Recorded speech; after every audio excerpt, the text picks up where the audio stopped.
Spider Bay does whatever a spider may, crush a mid with a low, take the round and get called a hoe. Hello everybody, today I want to talk about how to play against Zafina, and some of you are going to call that a betrayal because you play this character and so do I, but I think it's important to make videos like this. For example, I love Eliza, but people don't like playing against her, mainly because they don't know how. Maybe if they did, they would like her more, maybe attitude towards the character would shift a bit, who knows. But I also think it's true that you don't want to win a match only because the opponent didn't know what to do in the matchup. You really want them to know everything about the matchup, but you won anyway because you were the better player, you know what I mean? This one isn't about Eliza. Let me know if you want me to make one about her as well. But I'm going to talk about Zafina first because I think this character is in a really interesting spot in the meta, considered by many players to be one of the better characters in the game right now. In any case, you're likely to run into a lot of Zafina in the near future, and so I want to give you some tips on how to make that matchup a lot easier for yourself. I'm not going to talk about super obvious stuff like, you should block snake edges because it's not specific to this matchup. I want to go into more stuff like, specific situations, frame traps, mix-ups, and so on.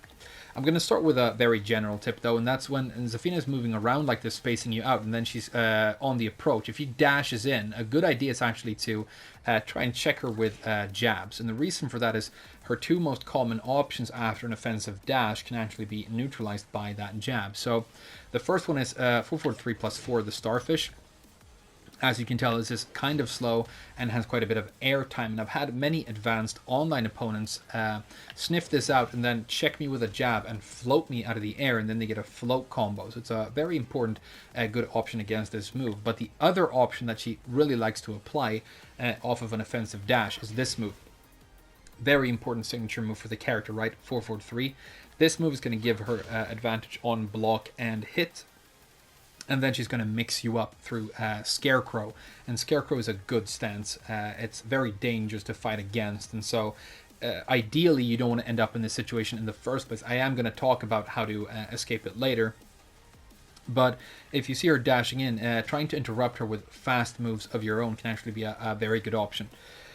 Well, let's move on to something a little bit more specific. This first tip might seem obvious unless you've heard about it before, or if you've heard about it before. But if you haven't, it's so important, and it's going to change this matchup for you a lot. And it's this string.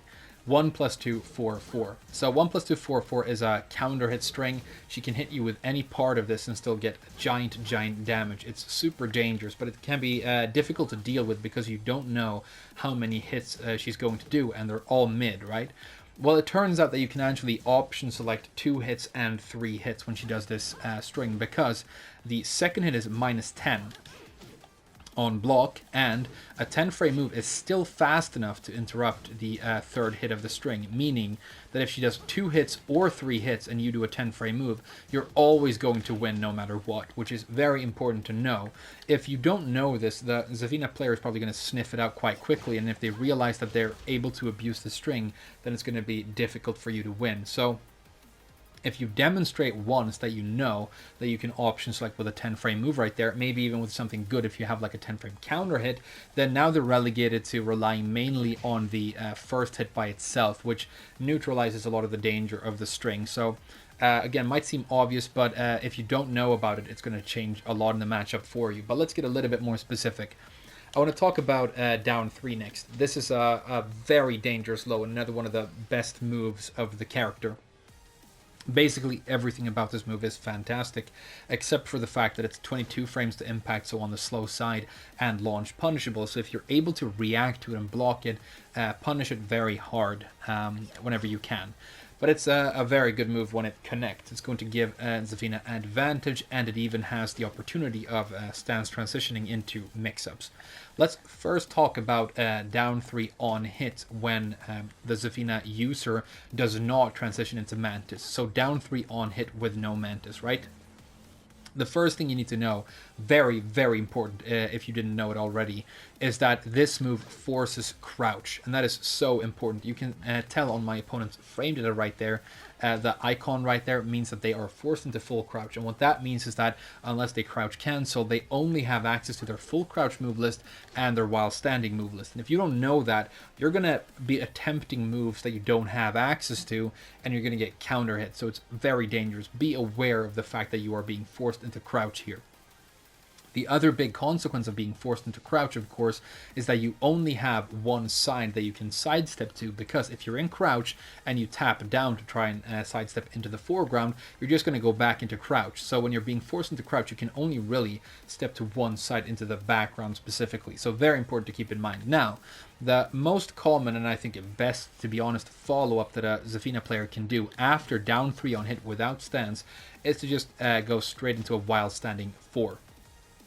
Because it's a safe move, it's mid, and I've recorded my opponent doing it here. If I step to the one side that I have access to, remember I can't step to the other side, it's still going to catch me, right? So a very good option here, just a while standing 4. You can actually walk this if you have some good timing. It's kind of finicky to do. I don't know if all characters are able to do it, if you're playing a character that isn't good at side walking, but you can walk it, and if you are comfortable with it, then you can definitely try it. But I think for the most part, this is going to catch you when you try and step. So the best option, in my opinion, is to just not try and contend with the while standing 4 here, and just block it, because then you get access to +7, and now it's your turn to mix up. So get your turn that way instead of trying to contest the low. I think it's a good option. I also think one of the main reasons that the Zafina player wants to go for this is if they do this and they are slow to counter it confirm, they can still get this nice little mini combo here. So it's a very likely follow-up after the low on hit. Now, let's move on and talk about the more dangerous situation of down 3 on hit with Mantis. Still forces crouch, very important to remember, but the frame data also changes. When down 3 hits and the Mantis transition happens, the Zafina player is now at +4. So as opposed to the +2 that we talked about earlier. So that's very important. Now, what you need to understand about Mantis is that the fastest moves that you have in Mantis, or that your opponent in this case has in Mantis, are 13 frames to impact. There's the 2 series, which is a 13 frame to impact counter hit string, and then there's the 1-3, very good string, doesn't counter hit launch, but it goes in on hit to Scarecrow with +9, and then that's going to mix you very dangerously as well. So her fastest moves are 13 frames, and like I said, down 3 with Mantis is +4 on hit, meaning that you cannot interrupt or contend with the counter hits or the fast mids that come out of the stance after down 3 on hit. So I've recorded my opponent doing it right here. This is down 3 Mantis 2, which is one of those fast mid options that I mentioned. Remember, I'm forced into crouch when this low hits, meaning that my down jab is going to come out at 10 frames. I don't have to get into crouch because I'm already there. And the down jab is the fastest move that I have right here. Watch me attempt it against this situation. I'm going to get counter hit launched, right? So it's very important that when Mantis transition is happening here, or for the most part, we talked about the other situation earlier, after down 3 on hit, don't try to unnecessarily contend with Zafina. It's better to eat the mix-up, try and block something and wait for your turn to come later. I think that's very important. However, when the Zafina player is going into Mantis, stepping becomes more of a viable option, specifically to the one side you have access to when you're being forced into crouch, which is into the background. So, for example, the 2 right here. You can see I'm able to step it quite easily here. And the other fast option that she has, the 1-3, can be stepped in the exact same direction. So if you want to step this stance right here in this situation, then I think it can be a viable option. The dangerous option becomes the low mix-up, which for the most part is this down 3. Down 3-1, like this is another counter hit launcher impacting at 15, very dangerous low. And this low is going to follow you when you're stepping into the background. However, usually what will happen is that you get caught by the low, but the extension actually misses. You don't know for sure what's going to happen. It's going to depend on your character, the speed of your step, and so on. And you can still get caught by this, and then it's going to be a lot of damage. So it is dangerous, but I do think stepping into the background can be a viable option here. But for the most part, I think you just need to be very careful about the potential follow-ups when you're eating down 3 on hit. Chilling is usually the best option in my opinion. Okay, let's talk about another situation. I think we're going to talk about Starfish next. Aren't we? There we go. Okay.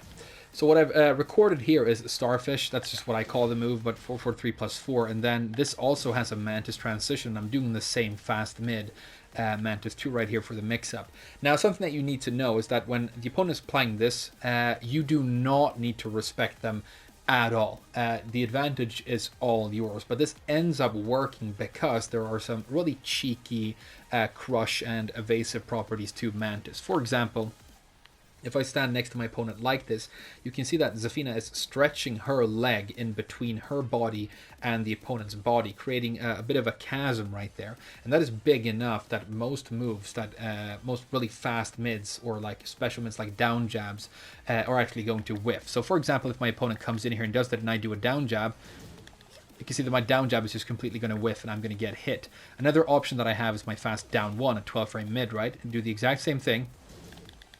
Again, I whiff, and the opponent hits, even though I was much faster and I had all the advantage. So what you need to do right here is just make sure that you don't get crushed and evaded, and if you can do that, then you can hit your opponent with anything. If they're going to try and attempt a move out of Mantis, they're going to get counter hit every time. For example, I can do something really slow. I can do this, and it's going to work just fine, 16 frame move, because, as you can tell, it's interesting if you look at the frame data of my opponent, the disadvantage goes from minus 11 to 12, and that is because the game is registering the Mantis transition. If you do no Mantis transition, it's minus 11 and punishable, of course, but if you do the transition, it becomes minus 12. Now, if the opponent is doing this and not transitioning, then yes, you can punish them with, for example, your jabs. Problem being that if they did go into Mantis, you're now getting crushed. And like I said earlier, your main thing when you're blocking this move is you don't want to get crushed. But if they come in here and you block it and they try and do a fast move out of Mantis, the fastest move they have is 13 frames and they're at minus 12, meaning that they are effectively impacting at 25. So I can do anything that is chunky and mid or low and isn't going to get crushed by the stance, and I'm going to hit my opponent confidently with a counter here. So here's a situation where if your opponent is a little bit too Rambo, you can actually contest the stance really quite easily. Okay, as long as you don't get crushed. Moving on, I think we're going to talk about a very, very important thing right here, which is the 443 on block. So what I've recorded here, I mean, I think this is such an important thing because the common complaint you hear when people play against Zafina, what they don't like about the matchup is that she accesses plus frames quite easily, and she does that with this move, and then she has the 1+2 follow-up. So what I'm doing here is just, or my opponent is doing here is just 443 and then Scarecrow 1+2. First thing I'm going to say about eating this situation is never, ever attempt to interrupt Scarecrow in this situation with anything that is slower than 13. 12 or less, because if you try and do a 13 frame move, for example, my down forward 1 is 13, it's going to trade with Scarecrow 1+2. Scarecrow 1+2 is a massive, massive counter hit launcher. It's very powerful, and even if she trades with you, it's a very favorable trade for her. Now, it might not be a good idea to try and interrupt Scarecrow here at all, because she has even faster counter hits that are always going to interrupt you. For example, this Scarecrow 2 right here, this impacts at 14. She's at +4, which means that it's going to trade with jabs. However, this actually has high crush as well, so it's going to get the counter hit without trading. So basically, every move you can do right here is going to get messed up by Scarecrow 2 for the counter hit. So it's always dangerous to try and interrupt Scarecrow in this situation, but if you're going to try and do it and be cheeky because, you know, maybe you're predicting a slower move, definitely do not do it with anything that is slower than 13, because then you're way too susceptible to Scarecrow 1+2. Now, one thing you can do when you're eating this is actually, I'm playing Zafina right now, which makes it a little bit easier for me to do because I have access to the best backdash in the game, but I can actually backdash out here. I tried this on a couple of different characters earlier. For example, Eliza isn't very good at backdashing. She can do it, but she struggles. It's kind of dangerous. But as long as you're doing a very safe backdash, that is, do your backdash and make sure that you hold back so that you're blocking for the duration of the backdash, it can be an easy option to potentially slink out of the 1+2, but still be able to block some of the other options that she could go for. For example, the 2, which is the faster counter hit move.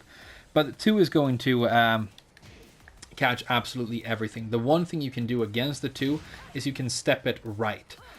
So if you look at the situation again with the 1+2, if I step to the one side, it catches me. If I step to the other, it still catches me, right? I can, again, walk, but it's a little bit finicky and dangerous, so again, you have to be confident to try and attempt that. But stepping specifically to the left is, to the right, I'm lying to you. I'm sorry, I messed it up. Right. You want to step to the right against the 2, and that'll work just fine. And you can actually even block the first hit, and then if she does the extension, step that as well to the right. So if you're going to step it, maybe try that, but it's just dangerous overall. The low option is going to be this move, and this has counter hit properties. The common follow-up looks like that, but she can get more here if she goes in a stance. So again, something to be very careful about. So be aware of your options. I mean, you might have cool options with your character that can help you out here. Look through your move list, lab this. This is something that I really recommend that you lab. For example, if I'm playing Zafina, maybe I do this, and I trade favorably. Maybe I have, Elise, I can do an invincible DP and blast through the mix-up and so on. But at the very least, be super aware of the frame data and make sure that you never try and contest as Scarecrow. And after 443 on block with anything that is slower than 12 frames. It needs to be 12 frames or faster. Otherwise, it's always categorically a bad idea, in my opinion. So the last thing I'm going to mention are just a couple of very duckable highs that Safina players actually do use that I recommend you attempt or try and react to fast enough with a duck. Her preferred whiff punisher a lot of the time is down for 3-4. The second hit of this on block is very duckable. You have to be fast, but it's super doable. Another really important one is her down forward 1-4. This is one of her main poke strings. She has a mid mix-up here. I don't think I mix in the mid mix-up often enough to really keep my opponent honest, because I just assume that they're not going to be fast enough that they duck the 4 extension. But when they do, I'm always impressed. It's always when somebody's fast and clean and playing really well, but it can definitely happen even online. And the last one, which is very important, is forward 2-3. This second hit here is very duckable, and people duck this quite readily online, even against me. But when I realize that they're not going to do it, I can get very cheeky, because this is ±0 on block, and I'm in Scarecrow, which they might not be aware of. Maybe they try and contest the stance, then I can party with my massive armor moves and maybe crush stuff with this and so on. So 3 very duckable highs to keep in mind, and only really in this case right here is there a mid mix-up to catch you, because the only other option after down forward 3, or the only other extension, is a low, so that is option selected by a crouch. I think those are the main things I wanted to talk about. Definitely add additional tips that you have in this matchup in the comments section, and let me know if there are other characters that you would like to hear me talk about and make a video like this on. Thank you so much for watching this one, and I'll see you guys again very soon.